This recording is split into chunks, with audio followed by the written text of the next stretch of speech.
반갑습니다. 오늘은 시편 108편의 말씀을 함께 나눌게요. 1절 말씀이 제가 있습니다. 하나님이여 내 마음을 정하여 싸우니 내가 노래하며 나의 마음을 다하여 찬양하리로다. 비파야 수고마 깰지어다. 너는 새벽을 깨우리로다. 작은 열심이 큰 변화를 만듭니다. 라는 제목으로 말씀을 나누도록 할게요. 시편 108편은 찬양시로 분류되고 표제어는 다윗의 찬양시로 기록이 되어져 있죠. 이 시는 민족적 찬성시로 부르기에 적합한 형식을 갖추고 있습니다. 첫 번째 부분, 즉 1절에서 5절 사이를 보면 그 어법이 시편 57편의 전반부와 일치하죠. 시편 57편에 보면 내 영광아 깰지어다 비파야 수고마 깰지어다 내가 새벽을 깨우리로다 그대로 옮겨놓은 것 같잖아요. 그죠? 두 번째 부분 6절로 13절 내용을 보면 시편 60편의 후반부와 사실은 똑같거든요. 60편 12절에 보니까 우리가 하나님을 의지하고 용감하게 행하리니 그는 우리의 대적을 밟으실 이심이로다. 우리가 지금 읽고 있는 108편의 마지막 절하고 똑같은 내용입니다. 이 시들의 각 부분은 성전 예정용으로 시편 108편에서 아마 통합된 것으로 보여지고 있는데 시인 다윗은 나의 마음을 다하여 하나님을 찬양하겠다 이렇게 선언을 하죠.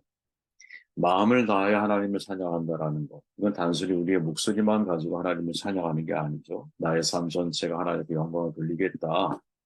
거룩한 산재물로 내가 드려진 삶을 살아야겠다. 이렇게 우리는 이해하는 것이 훨씬 더 시인의 마음에 가까운 것이라고 생각을 하는데 그렇다면 모든 그리스도인이 예배자로서의 기본적인 자세가 바로 이러한 마음이 되어야 된다는 거죠. 마음을 다하여 거룩한 산재물로 내 삶 전체가 하나님 앞에 찬양이 되는 삶을 살아야겠다. 하나님의 입장에서 표현해 보면 하나님 마음에 합한 삶을 내가 살아야겠다. 이게 다윗의 삶이었잖아요. 그렇게 마음을 다해 찬양한다라는 것은 과연 어떤 의미일까? 이 질문을 가지고 말씀을 묵상하다 보면 눈에 띄는 두 가지 메시지가 우리 가운데 전달되어진다고 저는 생각을 합니다. 1절 말씀을 다시 읽어보면 하나님이여 내 마음을 정하여 싸우니 내가 노래하며 나의 마음을 다하여 찬양하리로다. 자신의 마음을 정하라는 거죠. 우리가 하나님 마음에 거룩한 산재물로 하나님께 영광을 돌리기 위해서는 일단 내 마음을 정하는 게 중요하다라는 거예요. 그죠? 내 마음을 정하는 거. 즉 결단의 힘, 결단력이 필요하다라는 거죠. 하나님을 찬양하는 삶, 내 삶을 통해서 하나님께 영광을 돌려야겠다라고 하는 이 삶은 작은 결심에서 시작이 된다라고 저는 생각을 하거든요. 우선적으로 마음을 내가 정해야 한다라는 거죠. 프랑스 파리 대학의 철학을 가르쳤던 장 뷰리당이라고 하는 사람이 있죠. 무려 13세기, 13세기죠. 13세기의 분인데 그분에 대한 일화가 있어요. 기대던 당나귀가 있었거든요. 중요한 연구를 해야 되니까 돌볼 수가 없잖아. 그러니까 건초더미를 넉넉하게 쌓아둔 거예요. 다음날 시간을 내서 당나귀가 자리에 있나 가서 보았더니 건초가 하나도 줄지를 않았어. 왜 그런가 했더니 유심히 살펴봤더니 두 건초더미 사이에 두고 어느 건초를 먹어야 할지 당나귀의 결정을 못하고 왔다 갔다 하는 거예요. 그래서 이 이야기가 널리 퍼져서 프랑스에서는 망설이기만 하는 사람, 결단하지 못하는 사람을 두고 하는 말이 뭐냐, 뷰리당의 당나귀와 같다 이렇게 말을 한다 그래요. 참 의미 있는 말이죠, 여러분. 우리가 무엇을 할 때는 자신이 결정을 해야 되거든요. 좌로나 우로나 결정을 해야 할 거 아니에요. 그죠? 내가 어떤 인생을 살아야겠다. 내 마음의 결심이 없이 어떻게 그 일을 시도해 나아갈 수 있겠어요. 그죠? 저는 우리가 어떠한 선택의 순간에서도 선택은 우리에게 주어져 있는 몫이라고 생각을 하거든요. 근데 그 선택에서 내가 하나님의 길을 걸어가겠다. 아니면 내가 세상의 길을 걸어가겠다. 어쨌든 우리가 결정하고 선택하고 결심을 해야 되잖아요. 그 일을 이루려면. 저는 뜻을 정하지 못하면 사는 대로 내가 생각하게 되고 뜻을 정하면 생각한 대로 살아갈 수 있다라고 저는 생각을 하거든요. 아, 왜 저 사람이 자기가 생각한 대로 살아가지 못할까? 생각만 하고 있는 거예요. 그 생각을 행동으로 옮기기 위한 뜻을 정해야 되거든요. 그죠? 우리에게 어떤 직책이 주어졌다고 한번 가정해 보십시오. 내가 이 직책을 잘 감당하려면 내 마음의 뜻을 정해야 되거든요. 이 과정을 통과하지 않고 내가 생각한 대로 살아가기는 너무 어렵다라는 거예요. 우리가 잘 아는 다니엘서 1장 8절에 보면 이렇게 말하잖아요. 다니엘은 뜻을 정하여 왕의 음식과 그가 마시는 포도주 자기를 더럽히지 아니하리라 하고 자기를 더럽히지 아니하도록 환관장에게 구하니 하나님이 다니엘로 하여금 환관장에게 은혜와 공평을 얻게 하신지라. 자기를 더럽히지 않겠다 뜻을 정했어요, 그냥 다니엘이. 그리고 그때부터는 방법을 찾는 거죠. 환관장에게 긍휼을 구해요. 이 사건 이후로 다니엘은 구별된 삶을 살아갈 수밖에 없는 뜻을 정했기 때문에, 그런데 구별된 삶을 살아가기로 결심한 다니엘을 하나님이 지킬 수밖에 없는 거죠. 그 성경이 뭐라고 표현합니까? 하나님이 다니엘로 하여금 환관장에게 은혜와 긍휼을 얻게 하신지라. 진짜 우리가 어떤 인생을 살아갈 때 여러분 길이 없는 게 아니에요. 그 길을 걸어가겠다라고 하는 뜻을 정하지 못하기 때문에 그 길이 보이지 않는 거라는 거예요. 여러분 내가 사랑하면 길을 찾기 마련이잖아요. 그러면 사랑하면 길을 찾기 시작할 때 그 길이 보이기 시작한다니까요. 사실은 내 마음에 가려고 하는 마음, 사랑하려고 하는 마음, 행하려고 하는 마음이 없기 때문에 길이 보여도 그 길이 나에게 안 보이는 것처럼 인생을 내가 살아가는 거죠. UC 이제 LA 의대 교수죠. 로버트 마워라고 하는 사람이 이게 상당히 의미 있는 책이거든요. 22년 동안 뇌를 연구해서 발견한 사실을 책으로 남겼어요. 아주 작은 반복의 힘이라고 하는 책이에요. 이게 우리가 지금까지 여러분 어떤 결심을 할 때 사실은 우리는 혁신적인 결심을 하는 것에 익숙하거든요. 지금까지 살아왔던 20년의 나의 습관을 한번 내가 깨뜨려 보겠다. 혁신이죠. 20년 내가 살아온 습관을 한 번에 어떻게 변화시켜. 근데 이런 결심을 다지다 보면 우리나라 표현에 의하면 작심삼일, 3일이 지나면 또다시 반복되는 내 자신에 의해서 좌절할 때도 있고 채 한 달이 되지 않아서 그 가운데 절반 이상의 사람들은 다 실패하기 마련이에요. 우리 의지가 박약하기 때문인가? 노력이 부족했기 때문일까? 이 마오 박사는 그렇게 말하지 않는 거예요. 그래서 의미 있다라는 거예요. 목표 설정이 잘못된 것이 아니라 실행 방법의 설계가 잘못됐다라고 표현을 해요. 뇌에 대해서 연구를 하다 보면 여러분, 인간의 뇌는 변화를 극도로 싫어한다 그래요. 변화. 인간의 뇌가. 인간이란 존재가 몸뚱이 하나 빼고 세상에 대항할 수 있는 무기 없던 시대가 있었잖아요, 과거에. 살아남기 위해서 여러분 민감하게 반응할 수밖에 없는 거거든. 예를 들어 혼자서 넓은 대지를 걸어가다가 갑작스럽게 맹수가 나타나게 되면 생각할 게 없어요, 여러분. 일단 본능적으로 숨을 곳을 찾아 도망을 쳐야 하잖아. 이것을 보통 과학자들은 방어 본능, 방어 반응, 방어 반응이라고 부르거든요. 디펜스 리액션이라고 그러죠. 오랫동안 지속된 방어 반응을 가지고 지금도 우리의 뇌를 이 방어 반응이 지배를 하고 있다는 거죠. 그렇기에 내가 평소에 안 하던 운동을 하는 것, 평소에 안 하던 책을 읽으려고 하는 것, 평소에 안 하던 공부를 하려고 하는 것, 잘 먹던 음식을 끊어버리는 것, 이런 갑작스러운 상황의 변화가 시작이 되면 방어 반응이 작동을 한다. 근데 이거를 혁신적인 방법을 통해서, 예를 들어서 한순간에 탁 끊을 수 있으면 참 좋은데 대부분의 사람들은 그게 쉽지가 않다라는 거지. 그럼 대안이 뭐냐? 마오 박사가 말하는 것은 스몰 스텝 전략이라고 말해요. 스몰 스텝. 저는 100% 여기에 공감을 하는데요.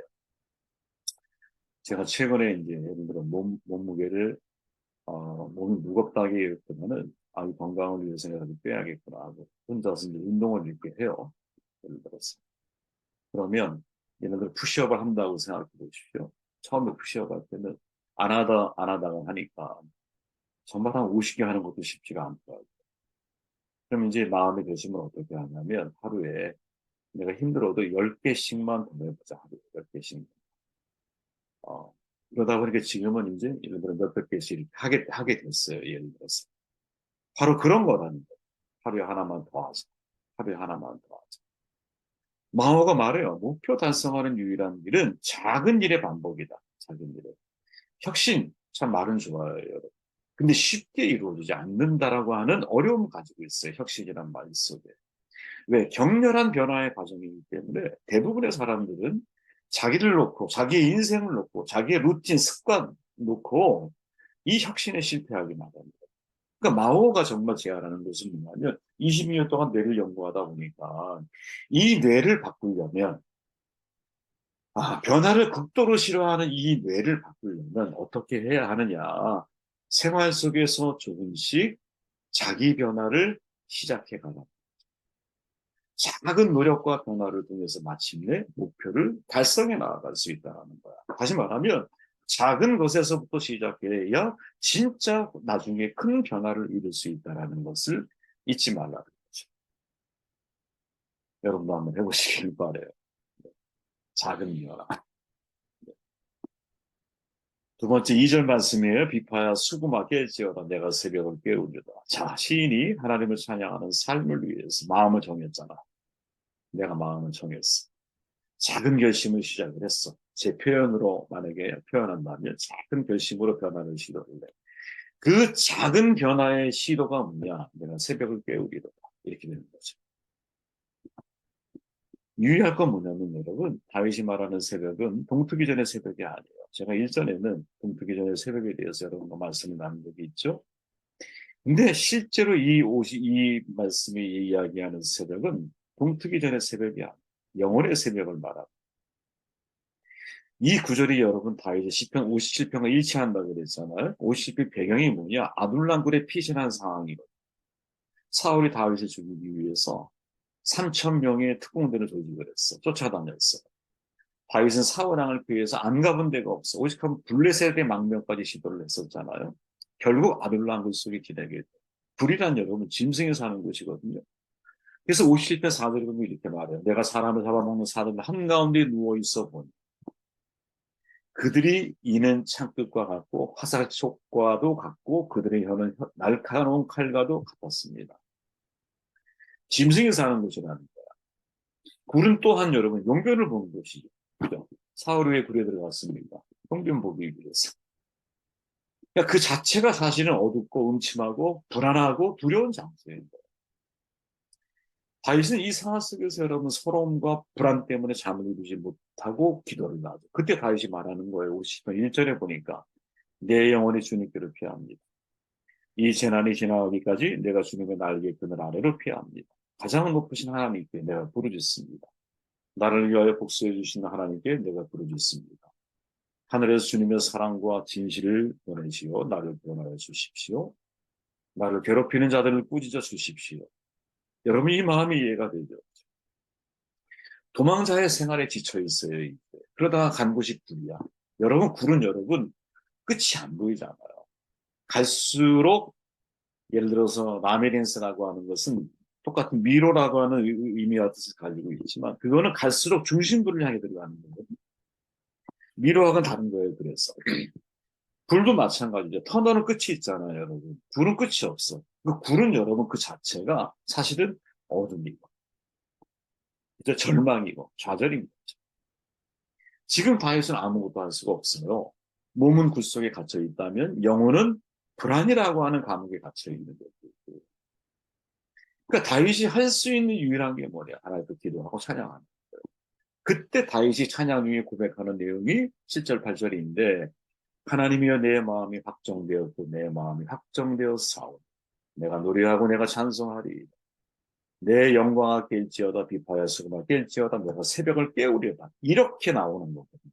그러니까 이때의 새벽은 뭐냐나 자연의 새벽이 아니라 영혼의 새벽을 밝히는 거죠. 사면초가 상황에서 굴 속에 갇혀있는 다윗 터널이라는 끝을 확인할 수 있지만 굴에 갇힌 영혼의 어둠 속에 있던 다윗 보이는 이 형편 때문에 낙심하고 좌절하고 무너진 영혼을 소리한 이 다윗 그가 마음을 확정하고 마음을 확정하며 기도와 찬양을 통해서 영혼의 새벽을 깨고 있는 거죠. 중요한 교훈을 넣죠, 여러분. 자연의 새벽은 여러분 시간이 지나면 저절로 찾아와요. 단지 새벽은 깨우는 자의 몫이기 때문에 새벽에 잠든 사람들 새벽이 무엇인지를 알 수 없을 거야. 그러나 영혼의 새벽은 여러분 저절로 찾아오지 않아. 내 스스로 깨어야 합니다.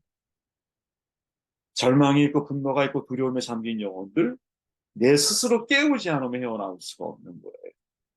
이게 아주 중요한 큰 차이예요. 영혼의 새벽은 여러분 마음의 결심으로 깨우고 기도와 찬양으로 깨우는 거예요. 그래서 다윗은 여러분 글 속에서 하나님께 기도하며 찬양하기 시작을 하는 거야. 그러면서 내가 새벽을 깨우겠다라고 말하는 거죠. 네? 그리고 그 다음에 뭐라고 말하냐면 주님 내가 만민 가운데 주님께 감사를 드리며 문나라 가운데 노래를 부르 주님을 찬양합니다. 이게 새벽을 깨우고 있는 다윗이 마지막 순간에 경험하게 된 하나님의 은혜인 거죠. 새벽을 깨우는 자의 몫이다. 여러분 제가 전에 나눴잖아요, 말씀을. 저는 여러분 예수 믿는 사람이 일상 속에서 두 종류의 새벽을 깨워야 한다고 생각하거든요. 다윗의 고백을 근거한다면 매일 내 영혼의 새벽을 깨워야 되는 거야. 영혼을 방치하지 마십시오. 절망과 다도 속에 나를 내팽개쳐서 풀면 안 돼요, 여러분. 이 영혼의 새벽을 깨우기 위해서는 여러분 매일의 새벽을 깨우는 사람이 되어야 돼요. 여러분 이게 혁신적인 그리스도인의 삶의 변화를 위한 작은 결심이라고 저는 생각해요. 근데 이 결심에서부터 큰 삶의 변화가 올 수 있다고 저는 믿거든요. 새벽을 깨우는 일로 하루를 시작하는 거. 그거 처음에는 좀 어렵게 느껴지지만 제가 해보면 그리 어려운 거 아니에요. 결심을 못할 뿐이에요. 결심을. 제가 목회 이제 시작하면서 얘기했잖아요. 저는 정말 야행성이었거든요. 꼬박꼬박 밤새는 거 아주 쉽게 아주 생각하는 사람이었어요. 근데 목회하면서 새벽 예배를 드려야 되니까 그렇게 밤새고 새벽 나가고 이런 패턴을 한 일주일, 한 달 해보니까 속에 드는 생각이 이러다가는 내가 죽겠구나 이런 생각이 들더라고요. 그러다가 마음을 결심을 했어요. 아, 내가 목회자가 되려면 제일 먼저 해야 할 일이 밤의 문화를 없애야 된다. 그래서 무조건 잠이 오든 안 오든 일찍 자는 훈련을 했어요. 그거 없이 실천한 거예요. 당연히 새벽에 일찍 일어나게 되겠죠. 처음에는 그게 되게 힘들고 어려웠어요. 하지만 한 달, 두 달, 세 달 지나고 나면서 너무 자연스러워진 거예요. 근데 그게 저의 삶에 엄청난 변화를 만들어내게 되었죠. 왜? 새벽에 일찍 일어나면 뭐 합니까? 그때부터 하나님께 집중하는 훈련들을 하는 거죠. 그때 정말 중요한 일과들을 다 맞춰요. 아침에 하루를 시작하기 전에 새벽에 제가 중요한 모든 일들은 다 이미 마무리를 해놔야 돼요. 그렇게 삶의 패턴을 바꿔나가요. 저는 이게 우리에게 있어서 너무 중요한 삶의 작지만 큰 변화를 만들어낼 수 있는 거라고 생각을 해요. 다윗이 고백하죠. 13절 마지막 절에 우리가 하나님을 의지하고 용감히 행하리니 그는 우리의 대적을 밟으실 자이심이로다. 자, 정돈해 볼게요. 마음을 정하고 작은 결심을 어떻게 이제 하나님을 의지하고 용감히 행하리니 행동으로 옮기는 것을 다윗은 소개하고 있죠. 우리가 작은 결심, 마음의 결심을 하고 내가 예를 들어서 새벽을 깨우겠다. 내 영혼의 새벽까지 깨우겠다라고 결심을 하고 그것을 작은 행동으로 실천에 옮겨 나아가기 시작할 때 진짜 인생의 변화는 여기에서부터 시작되어지는 것이 아닌가 그런 말씀 드리고 싶어요. 작은 결심이 큰 변화를 만들게 되어 있습니다. 이것이 저와 여러분들의 삶 가운데 정말 잘 훈련되어져서 저와 여러분들이 하나님 앞에 거룩한 삶 중에 평생에 드려지는 축복이 되길 바랍니다.